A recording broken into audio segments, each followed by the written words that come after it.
என்ன காலில இருந்து ஏரியாவே கப்பு சிப்புன்னு இருக்கு. எல்லாம் தீபாவளி ட்ரெஸ் எடுக்க போயிட்டாங்களோ?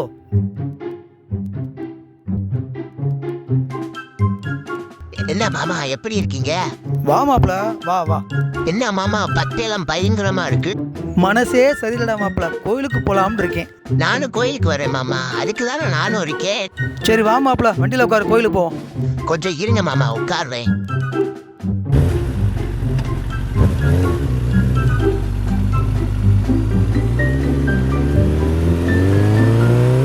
அட எங்க அப்பா, அந்த மொத்த வெயிட்ல என்னை கூட்டு வராது. இந்த நேரத்துல யாருமே கோயில்ல இருக்க மாட்டாங்களே.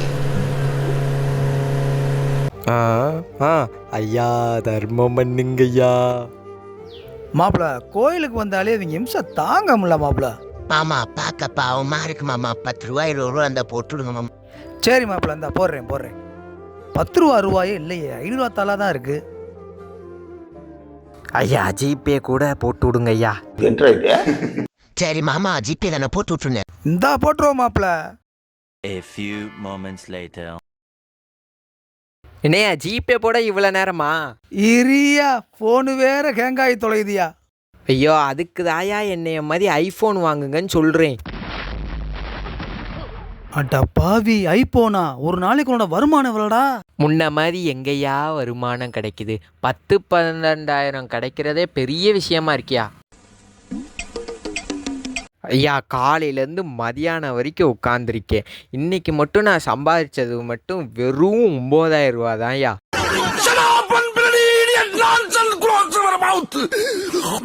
இதில் தலைப்பாக்கட்டை பிரியாணிக்கே 2,000 ரூபா போயிருந்தீங்கய்யா ஒரு நேரத்துக்கு. நான் என்ன செய்வேன் சொல்லுங்க. பாத்தியா மாப்பிள்ள, இவங்க வருமானத்தை எங்கேயோ போயிட்டாங்க. நம்ம வேறு வசந்தி சம்பாதிச்ச கூட சம்பாதிக்க முடியல. மாப்பிள்ள ஏன் காணா? மாப்பிள்ள தள்ளியா ஐயா, எனக்கு தர்மம் பண்ணுங்கய்யா.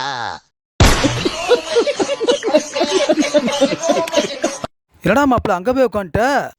This is business.